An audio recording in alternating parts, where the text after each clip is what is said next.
Alright guys, well, I waited a couple days before I talked about this incident with Jenny Sushe or whatever her name is, and the Kubrat Pulev incident. And I'm glad I waited because more information came out. And I've seen some video footage of her doing some questionable things at an after party. And I think it kind of damages her credibility. Now, you know, two wrongs don't make a right. That's true. You know, should Pulev have done that in front of all those people on camera? Obviously, that was a bad judgment call on his part. But you can clearly see in other video footage before the interview started, she rolled up on him. She was touching him. She was flirting with him, putting her hands on his stomach, rubbing his back, you know, sticking her breast in his face. So imagine me, well, I've covered events before, imagine me walking up to a female boxer and rubbing on her back and rubbing, you know, sticking my chest in her face and touching her stomach and caressing her stomach. What would people have said if that was me doing that? So, you know, there's footage of her flirting with him and kind of, you know, pushing up on him.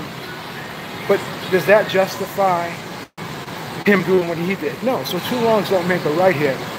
But, you know, as men, we got to be smarter. Because, let's face it, in today's day and age, we're walking through a minefield. Okay? Everywhere we step, you know, we could be having a bomb explode up in our face because these females are setting traps for us. There's no question about it. There's no question about it. So things can happen, and then go on a date with somebody, and, you know, it could be purely sexual on your part, but maybe the girl has an emotional connection with you, and you decide, you know what, I'm going to ghost this girl. I'm going to ghost her. I don't want to go out with her again. That's when the vindictiveness comes in from these females. Happens time and time again. You know, they don't get that phone call, and what happens? They got people yapping in the air, and this is what happens. Now, back to this situation. So obviously there's footage of her going to the after party, giving lap dances to people in Kubrat Pulev's team. Supposedly she went there to interview more fighters and more people in his camp or whatever, so she says, allegedly.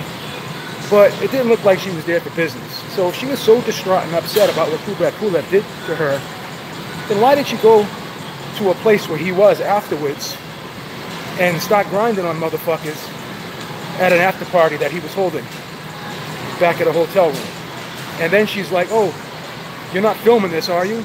So basically this girl's a freak. Now, just because she's a freak, does that mean she has to show to the world that she's a freak? She could be a freak behind closed doors. But she's making this out to be a moral issue, which is not. It's not a moral issue on her part. I totally question that, because I think she was more embarrassed at people saying to her, oh, you're gonna let him do that to you? People shamed her into doing what she did later on, coming out and now filing this case against him. Because after it happened, she was all giggles and smiles. Obviously she was embarrassed, but she wasn't upset. She didn't feel like she was violated. You know, she's a freak. She was embarrassed. She was embarrassed because basically the world found out she was a freak. She was exposed to the world as a freak. And that's some shit that she wanted to keep behind closed doors, and that's fine. You can do that. You can do that. That's your choice. You can be a freak behind closed doors and keep that covered up.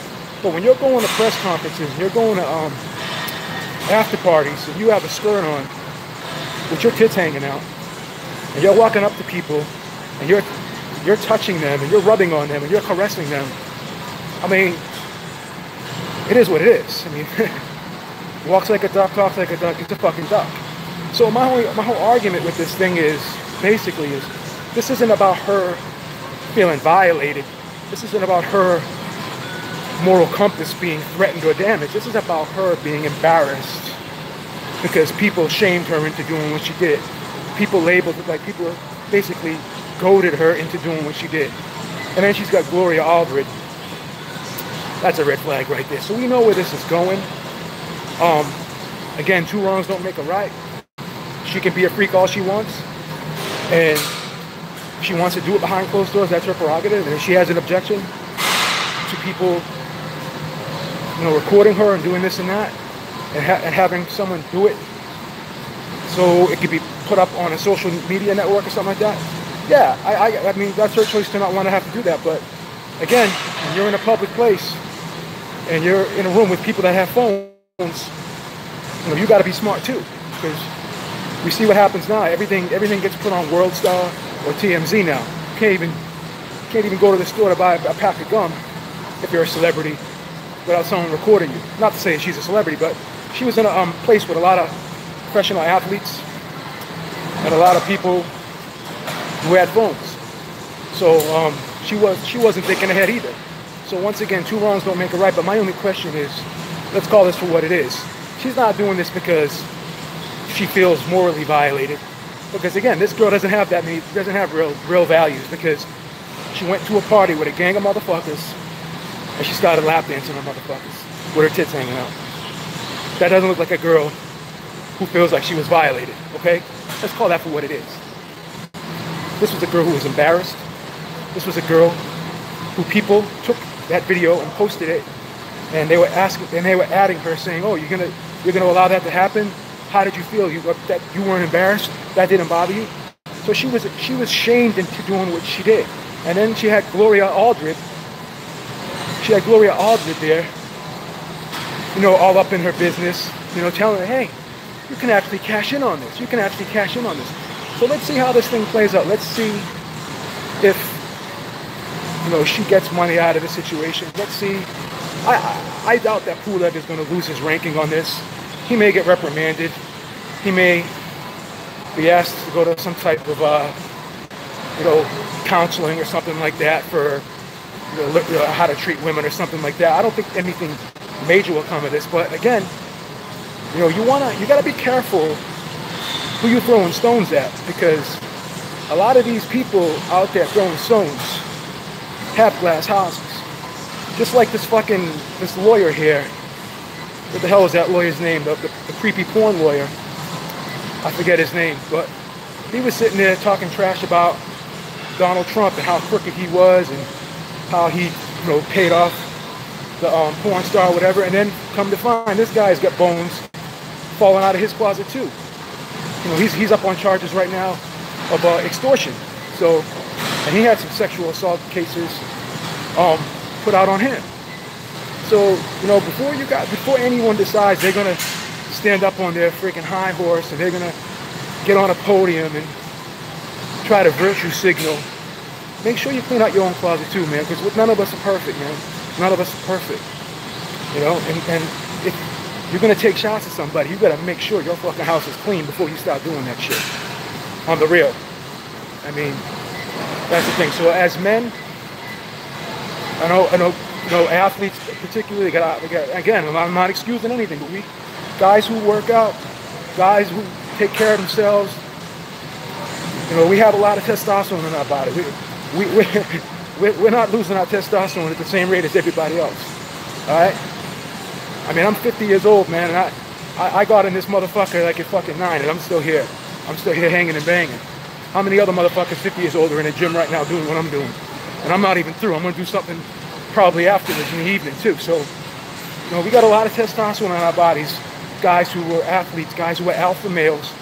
And these women, they're attracted to that. But also, they want to use, their sexual prowess as a weapon against us so they can control us.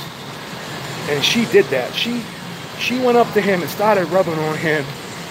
And guess what? She got put to the front of the line before everybody else, and she was the first fucking interview after he finished taking those pictures. Why? Guess why? Because she flashed her tits in his face and started rubbing up on his stomach, barely inches above his you-know-what. She was like barely inches above his fucking dick, okay?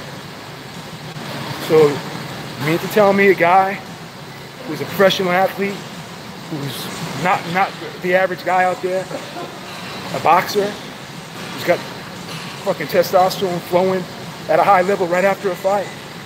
He's looking to party. You don't think that's going to affect him and stuff? Now, again, we got to be smarter as men. We know the minefields are out there. We know the minefields are out there. We got to be smart enough not to step on them. Okay? So too long won't make it right. But we have to pull back the curtain and expose this woman for what she really is. She's doing this for money. She's doing this because she was embarrassed. She's doing this because she was manipulated into doing it. Because everyone else said to her, are you going to allow this guy to do that to you? Okay?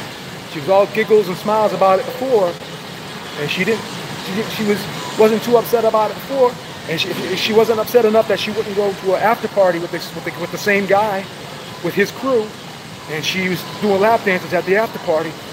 So we know what this is. So guys, on a final note here, you know, there's a war out there right now with this Me Too movement, and we're the prey. We're the fucking prey. So let's be fucking smart. Let's not walk on those minefields. All right, that's the lesson of the day, man. Let's not walk on these fucking minefields. All right, Beeb is out, and I'm sorry we're not going to do a show today. Eric Lauder is on vacation, and I just can't hang without Eric. Like, Eric Lauder is the backbone of Ringside Reporter. He's a very integral part, and I can do these hangout videos all day. But Eric is the brains behind the operation. He's the production guy. He's the guy that hooks up everything for us and gives us all of the avenues that you guys can call in, and you know, we can have our software and we can really enhance the final product. So we're going to actually not do the show tonight. We're going to do it on Wednesday when Eric gets back from vacation. You know, Eric deserves a vacation. He's got a beautiful family, so I'm happy that he's out. The weather's beautiful, so he's out enjoying himself. And I'm glad that he can take some time with his family. After this, I'm going to probably go over to my sister's house. We're going to have a nice dinner with my aunt. So Sunday's a good day to enjoy time with your family. And hope you guys have a great day, whatever, if you're with your family or not. You want to go out and take a walk if you live on the East Coast, because it's beautiful out right now and sunny. Go ahead and do that. But I may jump on later today if I decide I want to talk about something else. But until then, Beeb is out. Make sure you check us out. Ringside Reporter Podcast every Sunday, 7 p.m. Eastern Time.